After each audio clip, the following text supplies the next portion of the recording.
Hello everybody and welcome to the channel, and for today's special video that was suggested by one of my viewers up here. First of all, I wanted to thank everybody for all the love and all of the good vibes that I'm seeing in the comments, and you guys have filled this one video where you guys just like flooded me with amazing comments and make my heart like almost explode from happiness. I'm very happy that everybody's seeing positive things from my videos. That is all I could ever ask for. Your support of just watching my videos, clicking that like button and just commenting something, it makes me the happiest person on earth, because this means I'm actually doing something good for people, and this is what I'd like to do. I want to have fun doing this, and I want you guys to have fun with me. You know, it's just like I'm not just doing this for money or any of that nonsense. I'm just here to have a good time, and I want you guys to have that with me.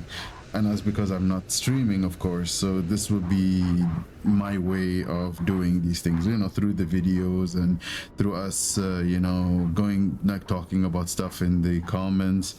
So yeah, this will be only a setup video, so the full flight will be released at a later date.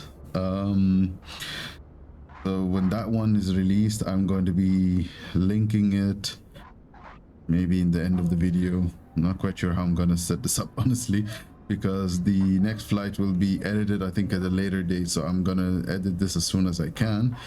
But so that I can release this. I think this will be released on Friday the 10th, because usually on Fridays I don't release anything, so it will be good to feel like to keep this in like it. I won't leave it till a much later date where we would have most probably forgotten about it, but also I cannot, like, you know, jam it with another video, because it will be, you know, too many videos in one day.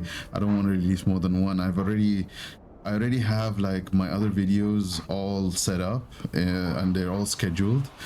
So yeah, you know, all of these are done ahead of time. So okay, so without further ado, let's start this, right? So we're gonna start setting up. Okay, yeah, sure.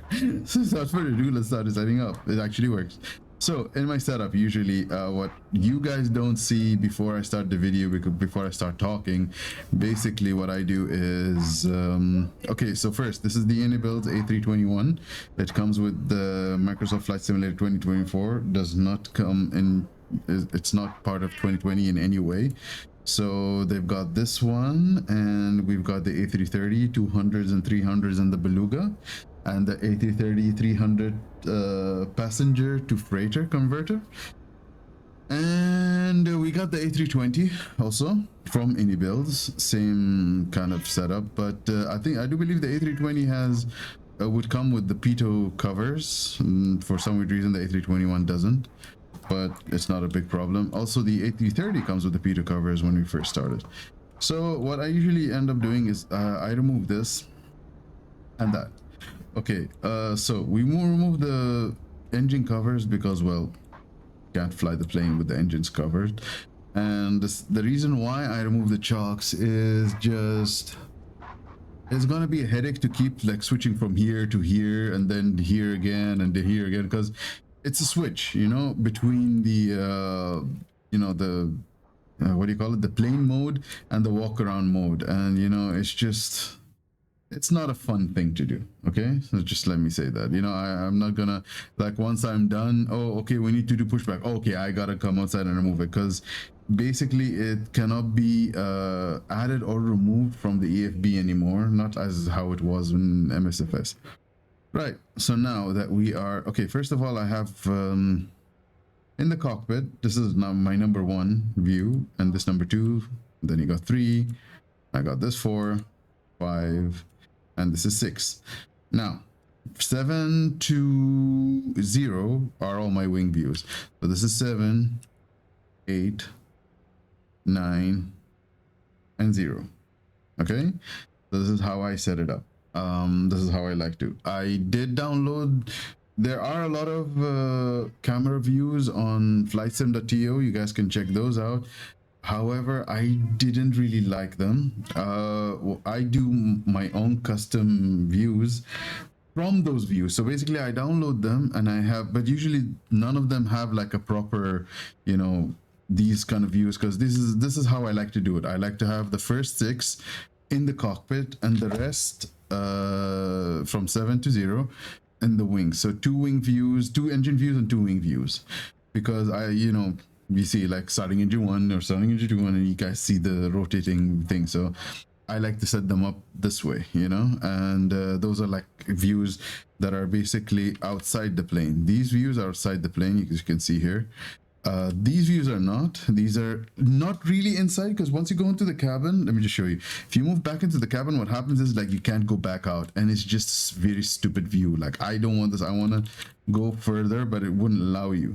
So what I did is like from this view, I moved all the way back there, and I just, you know, fixed it properly to where it's just like beyond the first layer of glass, but not the second, you know. So I can still move out if I want to. See, if I click this, for example, and I do this, I can still get out of the plane. So what I did is just move back a little bit, just made sure that I came up to, okay, this window, for example. By the way, don't worry about this. This does not reflect on how the windows are inside, because as you've seen when we went inside, it was actually open, not closed. So don't worry about that stuff.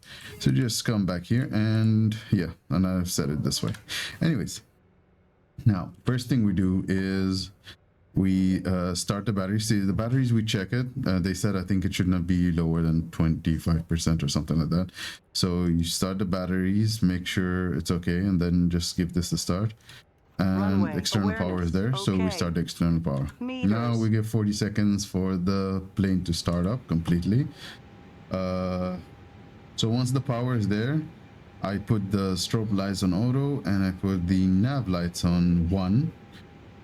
This is just the number of bulbs. Each nav location has 2 bulbs, so if there's problem with 1, you can just switch to 2. That's basically the whole setup. So while this is being set up, what I usually do is I download my SimBrief flight plan. Now, SimBrief, if you guys don't know how to do it, I'll just show you a Runway, really awareness. small, quick Okay. you know, Meters. thing of how I just set it up. So here is my SimBrief, and let me just open that. All right, okay, so here's the SimBrief window. Now, of course, the flight number, the airline is always going to be the ICAO, which is like the 3 letters. The 2 letters, you don't use those. SimBrief just doesn't accept them. So don't put them here. It's just like sometimes I see some people putting it like only the 2 letters here, but it's just useless. So put the 3 ones here, and this is going to be always the ICAO, not the other one with the 2. So the flight number will be the flight number, of course. And so if you have a different call sign, remember before I had like especially in Aer Lingus, there was a lot of them that have like 3 something mic or 3 Quebec mic or something like that. Okay, the original flight number was different. It was just the TSC numbers, and then there was the actual call sign, which was like that had letters and stuff. So usually when you have those, you put that here. So basically you write this, you have to write this though. Once, see, if you leave this blank, it will give you just these numbers. If you want it, then you have to change this. For example, if this is TSC 1 Mike Alpha, for example. And then this will be okay. So another thing is, once we get into the plane, I will show you that this does not get pulled into the flight plan. So I'm gonna leave this as 1 Mike Alpha. Of course, in the the video, it won't be Mike Alpha. It will be this one. It will be the actual numbers. Okay, so I'm leaving this here so that I can show you that the plane does not accept it, sadly. Whatever is written here, and beyond ATC, it will be called. It will be there. The call sign will be what's going to be used to call the plane. If you guys must have heard it also a couple of times. There would have been like, you know, some letters in my call signs. That's basically it. So, okay, departure airport, arrival airport, very straightforward. The time usually, like, always try to reset it and make the departure time exactly this time, because I think it does with the calculations and it checks the route for you with the real world routes. Okay. Other than that, A321neo, and there is already an Inibuild profile set up. I use it directly without changing anything. Now we're doing the cross the pond, right? So cross the pond, we do the ETOPS planning. ETOPS planning, because, you know, there will be like multiple airports where you can, like, you have this, like, I think 180 minutes or more that you can, like, go from whatever single engine failure, you can fly all the way to that airport, whether you continue or there's one in Iceland or so. There, I think there's some airports like here somewhere you can just divert to. Like, there will be a couple of them within the rings. Okay, that is automatically done by SimBrief, and our plane is not huge, so any of the airports is fine. Some people, like, some of those pilots go way too deep into this stuff and they're like, oh, our company SOPs and all of that stuff. It doesn't matter to me too much, you know. I'm not gonna be going way into that kind of stuff, not that kind of realism. Okay, so the departure runways, right, so sometimes, okay, I'm not sure what the departure runway really is in these kind of places. So Marseille, for example, I found out that they take off and they land in the same runway. They never change it. Okay, I'm not sure what the second runway is for, but the Marseille, there's only one runway. There's two runways, but only one is used, 13 left and 31 right. That's the only one that's used for that I've seen being used. And how do I do that? Basically, I go to Flight Radar. This is actually where I get all of my information. Actually, I plan all of my cross the ponds and all of the stuff basically by coming here and checking the airline itself and checking, for example, this is ATSC Air Transat. I just show the fleet, and then I just literally open this and I open all of them and then view them one by one and see what are the destination that they do. Whatever resonates with me, I'll be like, let's do that, you know. So that is where I get my stuff from. So yeah, so let's say we want to see the departures in FM LFML. Yeah, there we go. No, wait, hold on, not bad. ML, okay. Now Marseille Airport, you show on the map. So there could be like nothing happening, maybe like right now, okay? So, crappers, what do you do? Okay, so what do we do in this? Okay, first of all, this airplane is going, but you know, sometimes you just don't want to wait. So what we can do is click on the airport and check all of the departures or all of the arrivals. For example, if it's a landing you want to check, okay, then you go for the landings. So right now, see, it's 3:59. So the estimated departure is this one at 4. It's gonna take some time until it goes there. But let's see which one departed. Okay, so this one departed. All right. So let's see, where did this one depart from? Actually, this airplane, if I'm not mistaken, it's right here. Actually, there's a couple of them, so maybe that's a different plane that took off. Hold on, yeah, shit. I need to show you guys. So that plane is like the Algeria is like right there, right next to us. So that's unfortunate, but I don't think it's the same plane because there's like 2 of them already. So I think like that other one is a different one taken. But yeah, usually what do you call it? Usually Beyond ADC tries to get as much as data as possible, but it wouldn't be real life.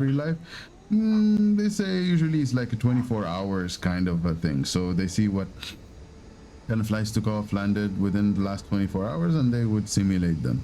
So it wouldn't be 110%, but it is what it is, right? It's good enough. So I think that would be the ones that took off, and the data that we have right now is not like currently with the one that took off. So anyways, let's go back.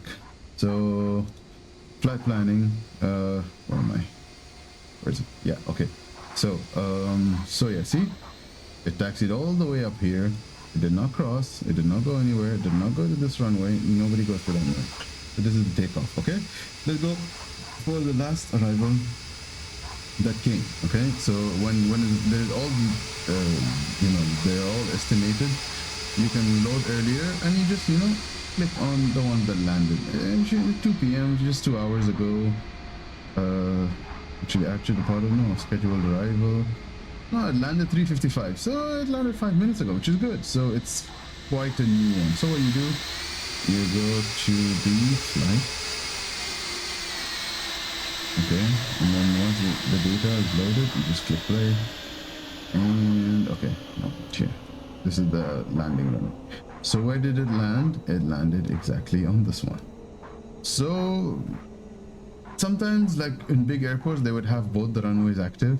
So sometimes you just check one or two of them, like try to make it as close as possible to the current time, and just see. Marseille, it's an airport that has a lot more than just one or two airplanes landing. So, you know, it is what it is. So yeah, that's why I chose 13 left. When I first chose, I think the landing, they chose for me 13 right. So I said, no, Marseille is not like this. It's 13 left. Now 24 right for this one, for I forgot the name. For Montreal. For Montreal, that also I did the same thing. I went to flight radar, I checked Montreal, and I checked the landings and departings and the arrivals, and I saw that okay, they have like 4 runways. So usually the outer one is for the landings and the inner ones are for arrivals. So I can choose any one of them. So, you know, I just chose this one, so it's not a problem. Okay, so once you're done, you have to stick the step climbs is good for the so that you can burn off the initial fuel and then fly. And I'll show you also the whole fuel issue, because usually what I do is I'm using the what you call it, I'm using the simrates, the increased simrates, and for that I'm using this tool. It's in flightsim.to. I think it's called simrate selector. Yeah, simrate selector, that's the one. Hold on. Yeah, it's right there, it's showing anyways, but let's just remove the Chrome for now so that you guys don't have this in your face. Okay, so simrate selector, even with the proper fuel planning and all of the stuff, the issue with these planes is that officially Inibuilds does not support increased sim rates. So fuel planning, fuel will not decrease. It's like the plane will move faster and cover longer distances with the same amount of fuel that it would cover for a smaller distance. And that's where the issue is. Like, it doesn't really recognize that this is like a faster, you know, rate. No, it will recognize this as you have covered the same amount of distance. I don't know how it does that. It's very weird, but it's like the plane's engines don't actually increase. The fuel consumption does not increase. It's the same exact fuel consumption with the same exact you know, this one, but instead of it, even if you see in a lot of my videos, crossing the pond takes around 4 hours or 3 hours sometimes. That's not real. Like, that's not how long it takes. It would take usually about 7.5 hours. Some of them are 8 hours, some of them are 7 hours, depends on the winds, but on the locations also, but mostly nothing less than 6.5, 7 hours. So the problem with that is that the plane itself does not recognize that you are moving across bigger distances but at a faster sim rate. That's the sad part about it. When I've read about that, they said that they are going to try and make sure that they release these kind of things, especially auto cruise, auto step climbs, auto sim rate increase, and proper sim rate you know, usage with their A350 A350, which is going to be a payware. They're going to buy that plane, so they're only going to give that in the A350. And they're currently the last thing I saw them say, they're saying it will be maybe, but we're going to look into it, and you know, a lot of the stuff. But from what I've seen, I think the post that I think the last thing they said, they're gonna fully, you know, support it, and then they're going to look into keeping it at A300s also. None of the freeware, only the payware, which is the 300, which is also a payware. So you gotta, you know, remember that part. So most probably these planes are gonna stay the same way they are right now. They are not gonna give you anything better. If they don't, we should not be surprised, because these are, again, these are default aircraft. These are considered to be, like, you know, the baseline that of all of the aircraft that will be there in Flight Simulator. And this is, like, honestly the best default aircrafts you can have. If Microsoft 2024 MSFS 2024 was released with the same crappy default aircrafts that they did in the MSFS 2020, for example, and there wasn't any Inibuilds airplanes, I don't think even I would have bought it. I wouldn't even be sitting with you guys here talking about it, because unless all the good planes, all the developers already released their stuff here, I would have said nope, it's not even worth it. But because we have these, and because we have these amazing planes here, and the default aircraft which actually work very, very, very well, and they will do a lot of the, you know, the good things for you. The planning is fine, the go-arounds are there, everything is there, missed approaches, everything, fuel calculations, proper stuff. You know, it can get iffy a little bit here and there, but it doesn't, like, you know, do crazy things, except for, like, sometimes when we take off, you know, it will start dipping towards the ground, which I don't really know why it does that. And it does that only when I switch on the APU a little, to the what do you call them? The autopilot. When I turn on the autopilot a little bit too early. Not real. I've seen A330 driver complain about that too, and it's like, it's not real. So, but he tends to hand fly the whole, like, I think few thousands of feet. I try to, you know, switch on the autopilot early because I want to give you guys some nice wing views. So yeah. Oh god, I've been blabbering so much. Sorry about this, guys. Right. So now that now that we have done this, let's go inside and see what I do first with the planes. So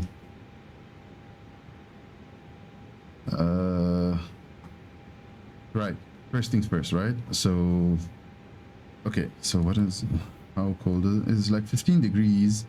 It's a little bit cold. So what we do is, first we do the APU test. Okay. Now that the APU test is fine,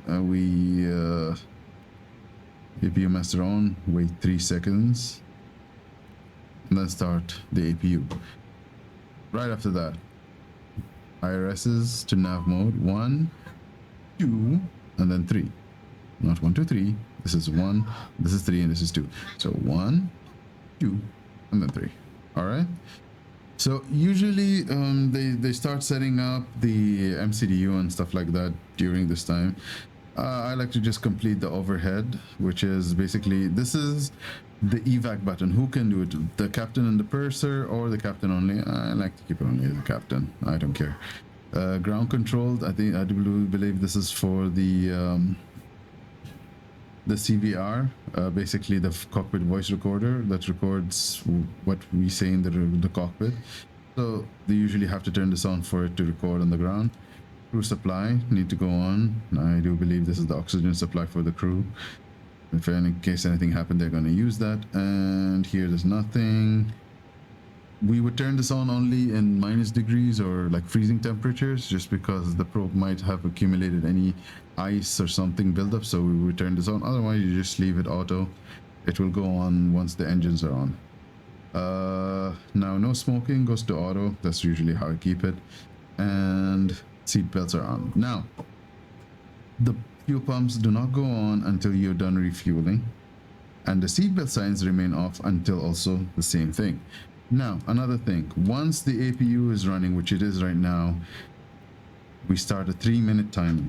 3 minutes, because according to a lot of sources that I've read, that you for the first flight of the day, you switch on the APU and you wait for 3 minutes before you switch on the APU bleed, to avoid any toxic gases being like pushed into the cockpit and into the, you know, the fuselage inside the plane. So there could be some toxic fumes there. So you give it 3 minutes after start and then do this. What I usually do after that, I'm sure you guys seen me do it. I download my sim brief. So we've already done the plan. So we download the sim brief plan over here. Okay. So here, for some weird reason, the flight number comes up correctly. So this is, remember, this is the flight number that we had set up for our flight. This is our call sign, correct? So this comes here, that's fine. Okay, if they have fixed it though, I'm gonna look like an idiot, but you know, so far I don't think it has done. So go to FMGC. Okay, the databases and stuff is fine. I made sure that I have the latest one. Okay, so I usually go for init request. Okay, now init request takes a little bit of time, and bam. Okay, like I said, ESC 435, which is supposed to be see, no, it even messes this one up. Once I import it here, it will go and mess this up, and it's supposed to be that one mic thingy that I had done. So yeah, if you do set it up, what you do is just change this manually, write the sign here and just place it here, and this is the correct call sign for us today, so we won't be changing it. Right, next thing, we download this payload from SimBrief. So usually I increase just a little bit to make it like rounded 22,000, and I don't apply this. What I do is very simple. We go outside and we call the refueling services and the catering services. This is how I like to do it. You know, you guys can either want to do it or not want to do it. That is fine. And the reason why I do it this way is, first of all, some pilots will tell you, because see, right now the fuel that is there in the plane is going to be seen by GSX. Once the fuel truck comes, which is this right now, once it comes, it will read the current fuel in the tanks, and then it will ask you to input the fuel. So you could do it in two ways. Either you can just download the fuel and apply it and let all the other stuff zero, like the passengers and the baggage, and then when you start loading the plane, let's say once the plane has been loaded, then you do the baggage. It's always up to you. I'm not doing this. I'm just showing you the way I like to do it, because I like to you know, take a video for you guys for, you know, when the catering is happening, when the plane is being loaded. So I cannot do that and then wait for everything to happen. Otherwise, the last part, what I'm having to do is I'm going to wait until everybody's loaded, sometimes because, you know, we're watching the you know, the people go up the stairs, maybe, or maybe there's a glass jetway, so we watch the people. So all of that gets recorded, and I want to, you know, sit and let you guys watch that in the past this one in time lapse. So if I do that, I will have, once everybody's on board, I will have to sit and wait and then do all of the calculations, do all of the stuff that usually takes a long time from me, especially when I'm doing the clearance and all of the stuff.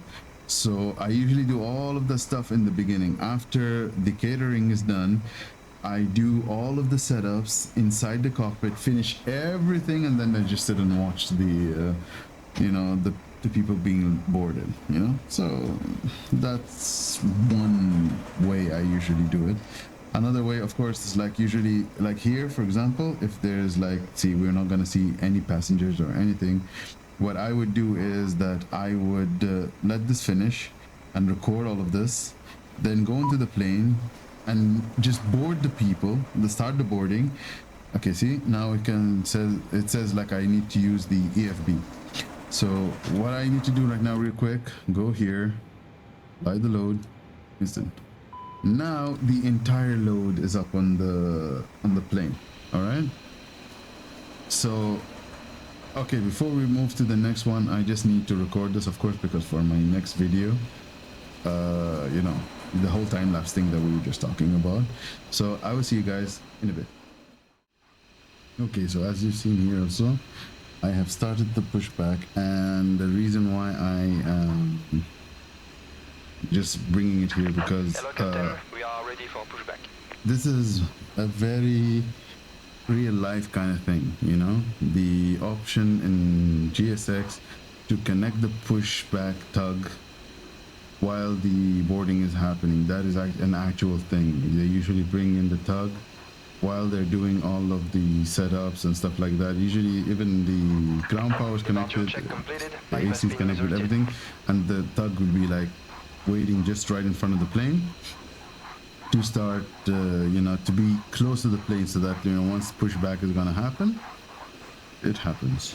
So, which is quite good, you know. And I don't know,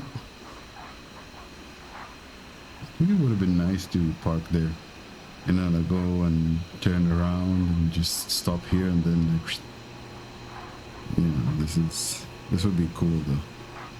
This would be quite cool. All right, so yeah, so see, now the tug is here, and now we're starting the boarding. So after this, we're going to go inside and start the setup, and I'm going to show you what I do in the MCDU setups and stuff like that. All right, now that the catering has been done, and also same time the refueling had been done, so once refueling is done, we turn on these pumps and this one, and yeah, the APU. Oh wow, we've been 11 minutes. That always happens to me. I turn on the 3 minutes and then I go outside, watch everything, and completely forget what I was doing inside here. All right, so now that we have the plane all loaded up, we can just like click here and click here, and it will take this stupid, hold on, stupid GSX. Wait, now you go here? Yet. Okay, so now we have all of the things. It just gets filled up. You just click, it fills up. Just wait for this for a little bit. It will give you, yeah, the trip time, this time, and that time, and whatever time, this time, here time. Okay, now that we're here, if you own Navigraph, you'll have the Navigraph control center, and you can install the SimBrief dispatch from there onto here. It will come in the MSFS 2024 tablet, which is right here. So you just go here, more apps, and SimBrief here. This is a good thing so that you can see your flight plan. You can actually make the flight plans, you can edit the flight plan, you can use the performance, which I always use for the landings. I will show you those once we reach the descent setups section of it, what I use and what weights I put and all of that stuff. We will see all of that together, but for now we come here to view. This is where our flight is going to be, the one that we had to set up in the beginning. Now this is -7, so -7 is a headwind of 7, so MH7, so that will be the -7, HD7, and now these get recalculated again. It's not a problem because we have different calculations here. So our first altitude is 32,000, which we have over here. Okay, and then we'll have step climbs. Very good, now that I can show you how the step climbs work. Forget this one for now. Okay, so here we go here. So the trip fuel with the 5% contingency, okay, which is like 0.944. Okay, so we make this as 1 is fine, route reserve is 1 is fine. Which, yeah, so cont 5%, that becomes the route reserves. Okay, the alternate here, alternate, and the final is the finres. Okay, so alternate is 0.97, so 0.97, let's say it's 1. So here you point. Okay, if you're going to change this number, let's say it was 1.2 or 1.3. So you go 1.2, okay? And if you write it here, it will give you this format error. So what you have to do, you write the 1.2, and then you click this, put it here, it will do, and it will give you the percentage, all right? So if you wanted 1, you have to put the slash, don't forget that. And according to real pilots, this is a bug. It's not actually something on the plane. And the final res is 0.914, so it's 0.9. It's not gonna be 1.1, 0.9. This and done, and the taxi is 200 kilos. That's fine. 0.2 is fine. So we're done here. Now for the winds. Usually the winds will be automatically done except for the cruise wind, and the cruise wind only happens when you fill the init page here. When you put all of these CGs and stuff, it will not work without that. So you go to wind, you go request here, and it will fill this part. Okay, now I usually do the rest of the flight plan here too. What I do at this moment is I open up my what's it called again? Beyond ATC, and I request the clearance so that I can also, I usually know what departure runway, but also sometimes they change the runways. So it's good to know it before I start doing this one rather than having to change it again. This is my own thing, like you guys can do it however you want, but this is how we do. Okay, so we got 13 left, 86 Bravo departure, and the squawk is 1225. Okay, so Air Transit 435. departure 13 left. Is this what we had? Hold on a second. Let me just double check. Unload. Okay, so what I'm doing right now, okay, I need to bring this up too Ground for you guys to have a graph. 121.905 when ready. Have a graph, Air okay. Transat 435, So have a good day. usually what I do is, and I got the Nafik graph charge because I have this one, the subscription. So basically what happens is that usually I won't have this, so I'll go for the import flight here, like this, import flight, import from SimBrief, and then my flight will be here. I just download and everything will be there with the departures that we have done, with the departure SIDs, everything. Usually the Beyond ATC will try to give me what I want if it is feasible with its database, what it think is right. Okay, usually it will give me everything here except for what kind of arrival we're going to be doing. So I'm just going to go ILS 24. Okay. And that's it. Direct in. Okay, so this is how my route is going to look. Everything is fine on this front, so no issues. This also helps me with my MCDU planning, because then I would see like more or less how it would look here. So okay, 13 left. We go for 13 left, and they said A36 Bravo.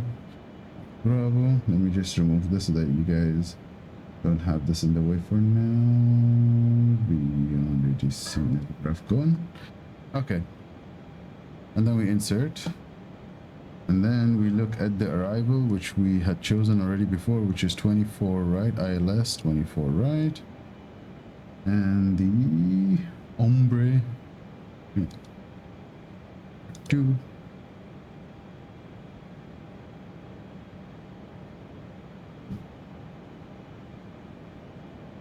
Bus, and this will be no bias. Insert. And now what I like to do is just go through the flight plan to check the discontinuities. This is actually a wrong discontinuity. Doesn't happen in the real Airbus, and it doesn't happen also in Phoenix, so it's a bug. But better you guys gotta remove it, because that's just wrong. Okay. Flight plan looks okay. No discontinuities. Everything is fine. Air Okay. France 13 Delta Good. Kilo runway 13 Now, right taxi via Charlie 6, Charlie 5, according to Charlie 4, our Charlie flight 3 plan, Delta we 2 have a Echo step 2. climb. So the step climb is at Runway 13 Forget right this taxi via stupid Charlie 6, Charlie, flight level Charlie 360 5, at Kopo. Charlie 4, Okay. Charlie 3, So Delta 2, Echo 2, usually I like to go to Air France 13 Kopo Delta Kilo. itself. Where's Kopo? I'm too far down. Let's go back up. Where are you? Kopo.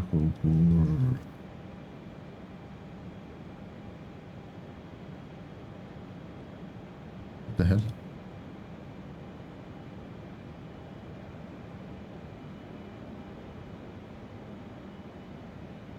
This is actual flight plan. Yeah. And where is Kopo gonna be before Wesson? Before Wesson.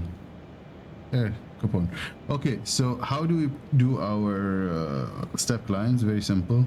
You can do it on, like, you can click on any of them, but anywhere you click, but you have to click on the right keys, not on the left. Left is different. So you go step alt and you have to write it manually. So watch the this one, the spellings. So KOPOR and then slash the flight level you want to be at, which is 360. Boom. Return. Now usually also I watch the so okay, the optimum is actually we can go flight level 3. That's always I check this out also. Sometimes the calculated flight plan, the level would be a lot, sometimes lower, sometimes higher than what we get with the plane. So you always need to go to the progress page and with your information and the weights, everything entered, see what is the optimum and what is the record max, and usually you choose something in between. So 340 works for us because it's between the optimum and lower, like either optimum or higher, but has to be lower than the max. So sometimes I actually go beyond the max because like, not really that right, but mainly that's how you do it, like either the optimum or higher but lower than the max. Okay, so we have this stuff set up now and we're going to 340 and then we're going to go up. Now our setup here is done and I think even the boarding is done if I'm not mistaken. Yeah, boarding completed, everything completed. Okay, so now we are ready. Okay, we need to do the final touches, constraints, flight directors, go on. And now we're going to look at our Navigraph and see, because they didn't give us a flight level. So usually we will find our initial climbs in the flight plan. So 5. So this is our this one. Above 5,000, above 7,000, flight level 150. Yeah, initial climb clearance, there it is, see? Initial climb clearance, flight level 070. So, what we're gonna do now is just set that in the... Okay, here we go, 7,000. Okay, checked and checked. Now, we press B and it will give you 1004. And I also have active sky, which also I need to show you guys active sky just a moment. Okay, so for my weather I always check active sky. So I let it do the flight plan loading automatically. There's an option, I do believe, yeah, here, auto load flight simulator plan. No, this one. Sim brief ID, you have to have your ID there. And auto load sim brief plans are here because I always forget to do it, so I let it load by itself. So whenever I load into the simulator or do a change in the airport or something, it's gonna reload it. So what I do is to go to the conditions. My departure airport is here. If I forget what is the ICAO, and I do this. Okay, now everything will be there for you. Okay, So you got your precipitation, and see here, you got your pressure, which is exactly what is coming here when we press the B. The reason also why I press B is so that I can see if it has loaded properly all of the conditions, you know, and this one. And the temperature is 15, which we set going to 14 to 15, and 140 at 14 knots. Now, we need to do our takeoff calculations, which is very important. So 13 left. Okay, you sometimes, not sure, not always, but sometimes, and a lot of times, these are going to be wrong. Okay, so I'm gonna have to go to active sky and check. But if you're using live weather inside MSFS directly, then usually this will be correct according to MSFS. But you know, I've already explained why I don't use MSFS, because it's like really not close to the real world. So I found some inconsistencies. So usually I go for air conditioning off. Yes, you guys know I tend to forget to turn off the air conditioning. Hope I forget, don't forget this side. Config 2 is the preferred in A321s, A330s, so you know, you use them. A320s, A390s, yeah, there's the 1+F, you can use those a lot more. Okay, so let's go here. So yeah, so after they calculate, send to FMGS, can't talk anymore. I've been talking for a long time. Confirm the data uplink, it's fine. Now we put this side on this and we are ready to go. Oh yeah, no, not yet. Now, I do this to make my life a little bit better. I do this to auto and alt reporting on, just to be ready. It will squawk code mode Charlie. Okay, so remember, if you're going to be flying on VATSIM, put this on alt reporting on, and this one has to go to auto. Once it goes to auto, squawking mode Charlie, there's not going to be any issues for you from there. Now, okay, let me just Navigraph, okay, remove Navigraph. Now, our squawk was 1225, so we click here and it's click here, 1225. Okay, VHF. So the nice thing is it stays on standby here until you change it. You can just change it from outside, which is very nice. You can change it from any side. You can change it from the captain's side or from the first officer side. Doesn't matter, okay? You don't have to do anything from here. Okay, we're all good. Now, we need to ask the ground for pushback. So, what we do right now is this. Disconnect this. Operate the jetway. So when we click on operate the jetway, should by default close all the doors. Let's toggle the GPU off, remove the GPU, and call for push and start. Air Transit 435, stand 10, request pushback. So anyways, you guys know the whole pushback and engine start thing. It will be in the videos. In all my videos, I don't do these as you know, fast or time lapse or anything. We don't have any issues with those, so you guys will be able to see them in the video. So for my head movements, I am using the normal web camera that I had before. Is like C1930 Logitech something.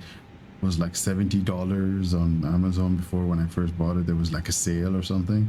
So I got that one, and I have two softwares that have to work in tandem to make this work. So one of them is called OpenTrack, which is a complete freeware.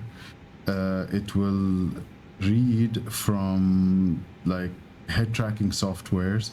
Now for the head tracking software, I have a software. It's not very expensive. I think it was like, it's quite cheap. I don't remember how much it was exactly, but it's called Beam Eye Tracker. Beam Eye Tracker is basically the eye tracker that helps me use my camera for eye tracking rather than having to purchase like Tobii and stuff like that, some crazy expensive stuff. Best thing to do is to have a well-lit room, and of course my My camera is like 30 FPS. It does the job, but they said if you have a one with a 60 FPS, it would be good. So if you guys can invest in a 60 FPS camera, which I think right now is like $100 or so, it's not really expensive. Yeah, config test. And while we're here, switch on the weather radar so that we don't forget it on takeoff. Yeah, so basically that setup of that, honestly, I don't have to do anything on beam, and nobody has to do any settings on beam. Beam doesn't require any setting. All the settings is going to be on OpenTrack, and OpenTrack like has some what the hell is going on here? I think this might be a texture issue.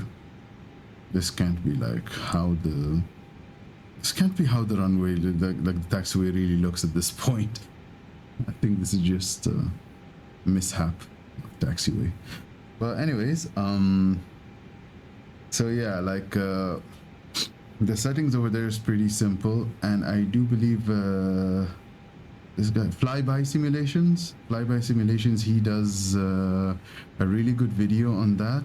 It was very recent, about the OpenTrack and setting the OpenTrack. That he was talking about Toby, but it works very well also for beam for me. All I did was actually I limited, because he has his head when it goes to the left to some point, it looks all the way back, which looked very weird for me. So I had to change had to lower the settings to where it only goes like this much. See, after this, no matter what I do, no matter how much I twist my head back to the left, it won't do. I did the same thing to the right also. Once you reach here, it's done. You can't you can't go any further than that. So this is one thing I had also done in the setup that I want to share with you guys. One last thing about the simrate calculator, right? Not the simrate calculator itself, like the simrates themselves. When you're going to be using faster speeds, because I would want you guys also to not have to spend like 7 hours and stuff like that. So if the plane starts wobbling around like this, lower the simrate. I usually go maximum 4x speed. Just 4x is the highest that I would ever go, because that's how my PC is. It cannot handle anything higher than 4x. Now what I usually do is I switch off everything, all the other applications that are running, whether it is like the ATC, I completely shut it down, because first of all, it saves me for the premium characters. It just doesn't keep talking blah blah blah to everybody else, so that's going to be one thing. Second thing is that it needs a lot of computational resources, so CPU gets hit, so many of my resources get hit. I make sure I switch off the Google Chrome, all of everything that is running in the background, except for the maps, the charts that I'm showing you right now.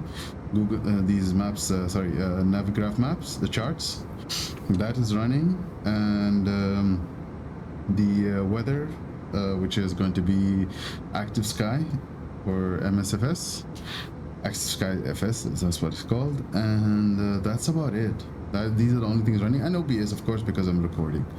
So I try to free up as much resources as I can so that I can go for the 2x and the 4x. Now, turns do not go more than 2x. The plane will like flop around too much, and it will keep going left, right, and it will actually, at some point, could go really violent to the point that the autopilot gets disconnected and the plane starts to drop out of the sky to a very low flight level. And then to bring it back up, it's a headache. You're gonna have to, fly the plane, turn on the autopilot. Sometimes the speed is gonna fall, so be very careful with it. 2x is the safest for these kind of planes. Sadly, for Inibuilds, this is the best. If you're going to leave your PC and just walk away, go somewhere else, 2x is the maximum, because 4x you have to be in front of the plane, and that is my biggest issue. So my biggest issue with these flights is the fact that I have to stay in front of it for 4 hours, because all of the turns that the planes will make, I need to be there so that I can lower it to 2x and then bring it back to 4x once it's going on a straight line. That's fine. So see here, 2x is fine, 4x is also fine. See, as long as we're going on a straight line. Also just keep an eye on, because some places have some weird turbulence. Sometimes also like the weather changes, might not be as smooth as you set it to be. So, you know, just be careful. And always pay attention. Anything goes real weird or wrong, 1x, and then just, you know, continue with it. So that is what I usually do, and then see what's going on, figure out the situation, then go back to 4x again. Or if you're doing a turn, maximum, like I said, 2x. The autopilot cannot handle more than that. Okay guys, I will see you on the descent. No, before the descent, sorry, the descent calculations, I'll see you there, but that's going to be the end of the video. So after my descent calculations, you guys don't really see anything special after that. It's usually the approach and landing, which I usually do it in 1x, and you know, the recording is normal during all of my approach phases and stuff like that. But yeah, there's not much. Okay, see here, now it's going to be turning. I put it down to 2x. The turn goes a little bit smooth, but otherwise, if you don't, what happens is that it will overbank and it will overturn, and then it will overcorrect left, right, and it will just go out of the way completely, and then APU will go off. So you got to be quite careful with this. 2x maximum, don't go beyond 2x. See, this turn was fine. Now it's gonna correct a little bit. 2x is fine, it just corrects a little bit, but it will stay on the path. Once it's settled down, then you can push it back up to 4x again, and rinse and repeat. Now, like I said, once actually no, there will be I will do one more stop before the descent calculations, where I'm going to be showing you what I'm doing in the fuel, because the fuel, like I said, does not go down properly. So I usually have, for A321s, I usually keep at around 4,500 to 5,000 kilos of fuel. Kilograms, we're talking kilograms. So in pounds, if you guys are going to be calculating, let's say around 10,000 pounds maximum. Okay, that's going to be what you should be having while you're doing the return flights. Sorry, the final. So once you're going to be on final, you should be having so this fuel on board should be showing 4,500. So okay, let's do one fuel thing. Okay, first of all, simrate 1. You cannot go more than simrate 1 on this. Okay, so now the fuel aboard is going to be 6,200. Now let's check our calculations here in SimBrief, how much which is supposed to be with us once we reach our destination. We are supposed to be having, hold on a second, let me just get this kind of scroll way too. Okay, so it's supposed to be 3 kilos, so I add 1,500 more. So what we do is, so that's 3,000, right? So let's put the main monitor on. Okay, so now we are at the main monitor. Okay, so let's go for the calculator. Is here. Okay, so we got 6,200, which is currently going to be remaining for when we reach. All right, so we say 6,200, and I want there to be 4,500, so we minus this from this, so 1,700. Okay, so currently we have 20,180, so that will be minus 20,180, which is equal to 18,480. Okay, forget the minus, this 18,480. So what we do is we go here, go to payload, change this to 18,480, apply load instant. Okay, now this will happen, don't worry about it, don't freak out, give it a minute. Okay, here we go, 18,480, and then we go here, fuel aboard, don't worry about it, don't freak out, it's gonna go, see now 4.7 which is more or less what I wanted from my plane. Okay, so now the max is 350. We actually need to wait until it's 360 would be within this limit, and then we'll do the step climbs. Basically, once you reach the step climb, it's just gonna say step climb ahead. That's all it's gonna be. It's just gonna show you something on the screen saying step climb ahead. You just do the step climb manually. There's no auto step climbs, of course, and it's never going to be in these kind of planes. It's only going to be there on the, you know, the payware one, and not on the freeware ones. So even once it comes out on the payware, we're never going to see him, most probably. So yeah, so this part covers the fuel. So once I reach the part where I'm supposed to be climbing, where the step climb is, I will do one more calculation, and then before so once we reach like around 100 to 80 miles before the top of descent, which we will be able to see over here. So that's why I keep this always in the perf. So once I reach like 100 or 80, that's when I usually put everything back to 1x. And then I just, you know, continue from there. And then I usually start recording again for where I record the descent for you guys and the quick calculations, you know, like you guys just see it flying by. But for today, I'm going to show you exactly what I do, what weights do I take, where do I get the information from. This applies to all, I think all the Airbuses except for the A380. A380, I'm not really sure where you get these ones from. I do believe that there's the fuel and nav thing there too, but God knows. Honestly, I don't use I normally don't use the A380 calculators. I don't need to use a calculator for the A380 because the A380 has a brake to vacate. So basically A380, I don't need to do any calculations whatsoever. I don't need to even know the approach speed because it calculates everything on its own, and it will give you the best approach speed, the best thing. It's like, it's either you go for flaps 3 or flaps full. I mostly go for flaps full, and I just check the brake to vacate and how I do it, and that's about it. So hold on a second. Are those ice accumulations? Is that ice accumulation? Is it, or is it, or those birds? Did I like squash some bugs or birds or something? I don't even know, honestly. The wiper even range repellent. Yeah, that is not even working. I don't know what that is. Is there anything on the wings? Anything? Any ice on the wings? Something? Oh, nothing on the wings, nothing on the leading edges, nothing. So maybe there's just like dirt or something, I don't know. Maybe we hit some, I don't know, insects or something, God knows, with this one. So anyways, okay.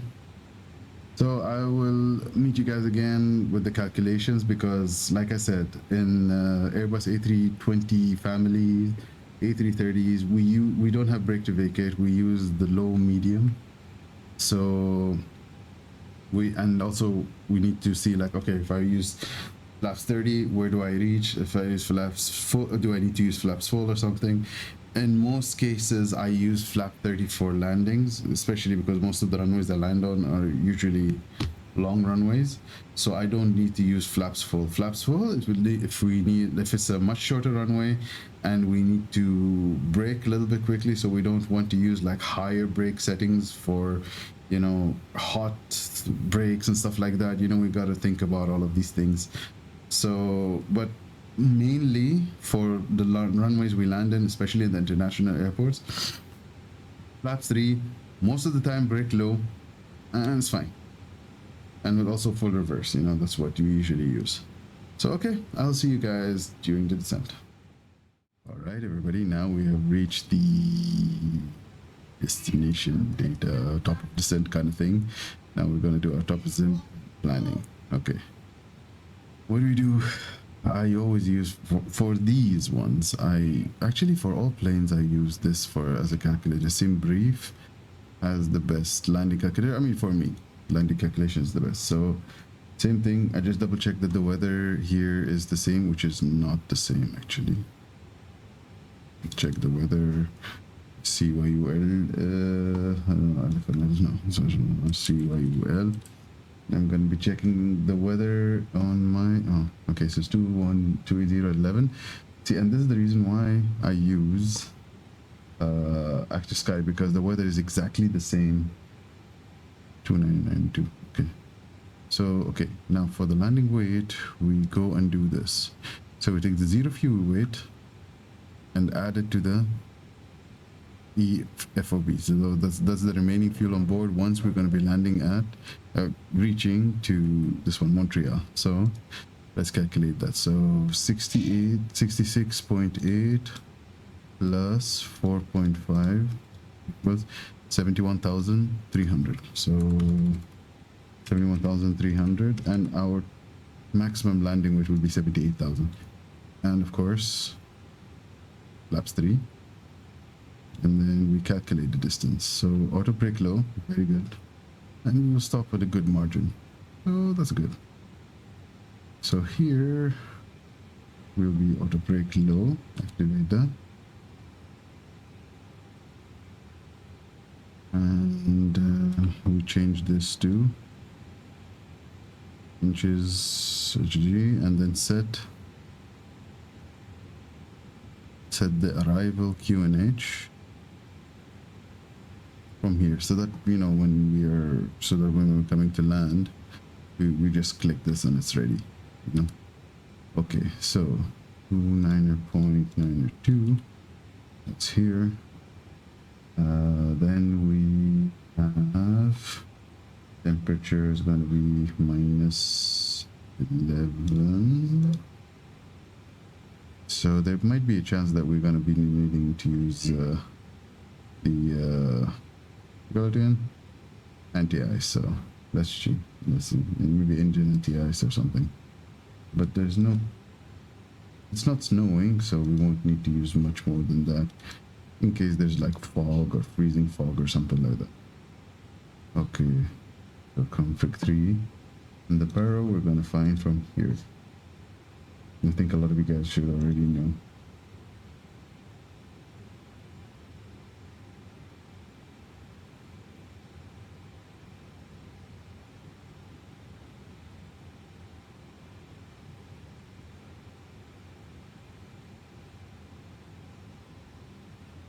Okay, so here it is. This is the ILS that we're doing. We're doing ILS. This is going to be in what's it called again? Category 1 ILS, where basically like we can only descend to 200 feet, and then we have to go from there. So that's 306 is the decision height. 306. So we never use sorry, the decision altitude. We never use decision height unless it's going to be category 3, I believe. That's when we use decision height. So yeah, okay, we just make sure everything is okay. So be careful also, this airplanes has the tendency to get some weird freaky stuff here. Either it will not set it at all, or it will set something really awkward. But I think they might have fixed that, because right now it seems to be working fine. But always double check. Just check your map, check your charts along with this, especially seeing the ILS numbers. It's India Zulu Zulu, which is here, and 111.9, and of course it's 236, 237. It's not gonna be, it's 1 degree is not going to change the world. So from here onwards, it's nothing different. We're gonna do the descent, and we're going to so seat belts will go on at 15,000. Landing lines will go on at 18,000, because we're heading towards Canada. So Canada is same US rules. So 18,000, we will put the QNH, and we will descend very normally. Nothing to it. I guess this is it for me, guys. This is all we had to do. Like I said, so please, if you've enjoyed this, please like, comment, and subscribe. I only made this video just for my good friend here that asked me for it, and I've been so happy with all of the positive views that I've been seeing, positive stuff. Please keep up all of the stuff. Whatever you guys need to ask me, you can go ahead and ask. Anything about my hardware, anything about my software, anything that would benefit you, anything that I'm using you would like to know about, any procedures that I'm using that you'd like to know about, please let me know. Anything about this plane also you'd like to know about. I've gotten pretty well with the Inibuilds set of planes. I was using first the Beluga and then the A330s and now the A321s. So good, but my favorite is the A330s. They're my favorite, my ultimate favorite planes. A330s, they're my favorites. Way much more than the A321, honestly. Like, I love flying the A330s a lot more, but the A321 make a really nice cross the pond series and stuff, so it's quite nice. So anyway, guys, that's it for me for now, and I will see you guys on the next one.